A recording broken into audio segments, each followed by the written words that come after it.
හොඳයි මම කලින් ඔයගලන් ඉදිරිපත් කරා මේ සාමාන්‍ය රෝලින් මොෂන්ස් එහෙම නැත්නම් පෙරළුම් චලිතය පිළිබඳ සුවිශේෂී කාරණාවක්. ඒකෙදි මම ප්‍රැක්ටිකල්ස් කීපයක් ෆිසික්ස් ඉගෙන ගන්න දරුවොත් එක්ක ෂෙයා කරා. මේක දැන් කවුරු හරි කෙනෙක් ඒ සම්බන්ධ අධ්‍යයනයක් නැති කෙනෙක් මේ වීඩියෝ එක බැලුවා නම් ඔයගලන්ට මේක ප්‍රැක්ටිකලි මම පොඩි පැහැදිලි කිරීමක් කරන්න යනවා. දැන් සාමාන්‍යයෙන් ඔයගොල්ලෝ දන්නවා ප්‍රායෝගිකව බයිසිකලයක් අපි මෝටර් බයික් එකක් හරි එහෙම නැත්නම් ෆුට් සයිකලයක් හරි රෝද දෙකේ වාහනයක් පැදගෙන යන අවස්ථාවක් හිතන්න. ඔබ සරල රේඛීය මාර්ගයක කෙලින් පාරක ඔබ මේ වාහනේ අරගෙන යනවා නම් ඔබ සාමාන්‍ය විදිහට රෝද පැදගෙන යනවා. හරි. ඔබ හිතන්න මෙන්න මේ විදිහට ඔබ කරනවා කියලා. ඔබ ඔබගේ ශරීරයත් එක්ක මේ බයිසිකල් එක ඇන්ගල් කරනවා. ඇන්ගල් කරොත් ඒ කියන්නේ මේ රෝදේ එතකොට චලිත වෙන්නේ මෙන්න මේ ආකාරයට. මෙන්න මේ විදිහට මේ රෝද දෙකම ඇන්ගල් කරලා ඔබට සරල රේඛීය මාර්ගයක යන්න පුළුවන්ද කියලා අනිවාර්යෙන් චෙක් කරලා බලන්න. ඔබට එක දිගට සරල රේඛීය මාර්ගයක මේක යන්න පුළුවන්ද කියලා චෙක් කරලා බලන්න.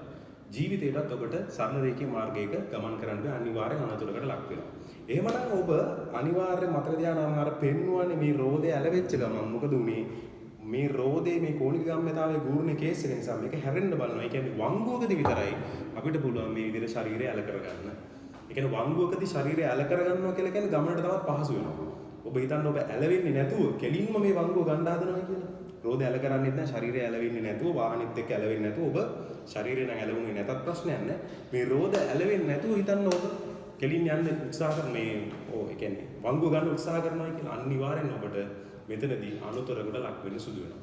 ඒ කියන්නේ ඔබ එහෙම ගන්න හැදුවොත් අනිවාර්යෙන් ඔබට මේ වංගුව ගැනීමේ අපහසුතාවයකට ලක් වෙනවා. ඒක තේරුම් ගන්න අවශ්‍යයි. එතකොට දැන් මේ වෙලාවේදී අපි ওই කතන්දරේම 4 wheel එකකට දාලා බලමු. විරුද්ධ ස්ථානේ මම දාලා තියෙන්නේ 4 wheel එකකට. දැන් මම කතා කරේ 2 wheel එකක් නේ. 4 wheel එකක් දිහා බැලුවොත් 4 wheel එකකදී ওই ප්‍රශ්නේ එනවා. මොකද ඔබ දැක ඇති ඉතා වේගින් එන මෝටර රථයක්. මේ කාර් රේසින් එකක් ගැන හිතන්න. මෝටර රථයක් වංගුවක් ගන්නකොට ওই විදිහට රෝද ඇලවෙන්නේ නැහැ. නේ රෝද ඇලවීමක් සිදු වෙන්නේ නැහැ. එතකොට කොහොමද මේකේ වංගුව ගන්නෙ? බොහෝ විට ඔබ දැක ඇති අධික වේගයකින් මේ විදිහට එන්න හැදුවොත් හරිද?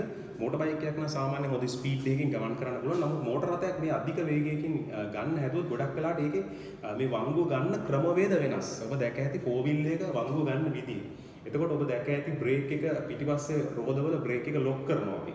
ලොක් කරලා ඊට පස්සේ පිටිපස්සේ රෝදය සාමාන්‍ය චලිතයක් විදිහට මූව් වෙන්න හදනවා. එතකොට ඉස්සරහා රෝද තමයි සාමාන්‍ය විදිහට කැරගෙන්න සලස්වලා තියෙන්නේ. පිටිපස්සේ රෝද බ්‍රේක් කරනවා. එතකොට මොකද වෙන්නේ? මේ චලිතයේ සාමාන්‍ය පරිදි ඔබට බලන්න පුළුවන් චලිත වෙන ආකාරය. කියන්නේ වංගුව ගන්න ආකාරය. එතකොට තව දෙයක් තමයි මේ වාහනවල තව සුවිශේෂී ආකාරයේ සිදුවීමක් කරනවා මේ 4 wheel වල. 4 wheel වල ඔබ දැක ඇති වංගුවක් ගන්නකොට සාමාන්‍ය වංගුවක් ගන්නකොට ඔබ මාර්ච් පාස්ට් එකකට යනවා නම් මාර්ච් පාස්ට් එක වංගුවක් ගන්නකොට ඇතුළින් ඉන්න මිනිස්සයාට එච්චර වේගෙන් ඇවිදින්න බෑනේ. කෙළවරින් ඉන්න එක්කෙනා ඉතා වේගෙන් ඇවිදින්න ඕන. මාර්ච් පාස්ට් එකක් ඔබ ඉස්කෝලේ කාලේ එහෙම ගිහිල්ලා ඇතිනේ. ඒතර ඇතුළින් ඉන්න කෙනා අඩුවෙන් ඇවිදින්න ඕනේ. කෙළවරින් ඉන්න කෙනා ඊට වඩා වැඩි ප්‍රමාණයක් ඇවිදින්න. අන්න ඒ වගේ වංගුවක් ගන්නකොට එන්ජින් එකේ ක්‍රියාවලිය ඔබ දැක ඇති අර වාහනේ යට තියෙනවා අර වීල් එකත් එක්ක සම්බන්ධ වෙලා රෝද දෙකේ මැද ඇක්සල් එකත් එක්ක වීල් එකත් එක්ක සම්බන්ධ වෙලා අතර පොඩි ගෙඩියක් වගේ එකක්. මේ ගෙඩිය ඇතුලේ සිස්ටම් එකක් හදලා තියෙනවා. එන්ජින් එකේ දෙන පවර් එක සාමාන්‍ය පාරක යනකොට 4 wheel එකක නම් හතරටම බෙදිලා යන්න සමානව දෙනවා. සාමාන්‍ය වාහන වල ඔප්ෂන්ස් තියෙනවා. ඒ කියන්නේ 4H 4L වගේ දාලා දෙනවා 4 low mode එක 4 high mode එක කියලා. ඒ විදිහට දැන් මේ වාහනයේ තියෙන ඔප්ෂන් එකත් එක්ක බලද්දි රෝද වලට සාමාන්‍ය සරල රේඛේ චලිතයක යනකොට සාමාන්‍ය රෝද වලට ස්පීඩ් එක සමාන යන විදිහට බෙදිලා තියෙනකොට වංගුවක ගද්දී මතක තියාගන්න මේකේ මේ තාක්ෂණය හදලා තියෙන්නේ ඇතුල් පැත්තේ රෝදේ ස්පීඩ් එක අඩු කරන්න අර පිටත පැත්තේ ස්පීඩ් එක සාමාන්‍ය විදිහට යන්න. එතකොට වංගුවක් ගැනීමේ හැකියාව පහසුව මේ 4 wheel වාහනයකට ලැබෙනවා. එතකොට රෝද ඇලවීම කියන එකෙන් මේක අවශ්‍යතාවයක් වෙන්නේ නැහැ. සහ අධික වේගයකින් යන්න ගියොත් වාහනේ අනිවාර්යෙන් මේ මාර්ගයෙන් ඉවතට පෙරලිලා යනවා පිටත පැත්තට. වංගුව ගැනීමේ හැකියාවක් නැහැ. මොකද වාහනේට ඇලවෙන්න බෑනේ. එතකොට ඔබට මතක ඇති ඔය නයිට් රයිඩර් කාර් එකෙම ඇලවෙලා කෙලින් ගමන් කරන වීඩියෝ සටහන් තියෙනවා වාහන දෙකක් මැද්දේ. ඒතකොට ඒක තාත්විකව ඒක කරන්න පුළුවන් වැඩක් නෙවෙයි. කියන්නේ යම් ප්‍රමාණයක් ඉස්සරහට යන්න පුළුවන්. නමුත් අර මොකද වංගුවක් ගැනීමේ අවශ්‍යතාවය තියෙනවනේ යම් දුර ප්‍රමාණයක් ඉස්සරහට ගිය හැකි. නමුත් එතනින් මීටර 100ක් 200ක් ඉදිරියට ගමන් කිරීමේ හැකියාවක් නැහැ. මතක තබාගත යුතුයි. මොකද එහෙම වුණොත් ෆිසික්ස් වැඩ කරන්නේ නැහැ.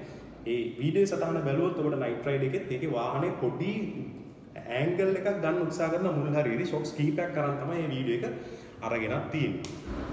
ඊට අමතරව මම ඔය මේ දේ පැහැදිලි කරගෙන ඉන්නකොට ටියුෂන් පන්තියකදී එක දරුවෙක් මගෙන් අහනවා විශේෂ ප්‍රශ්නයක් මේ ඇහුවේ ත්‍රිවිල් එකක් එහෙනම් කොහොමද ස්ටන්ට් කරන්නේ ওই විදිහට ඇන්ගල් කරලා මේක හරි වැදගත් ප්‍රශ්නයක්.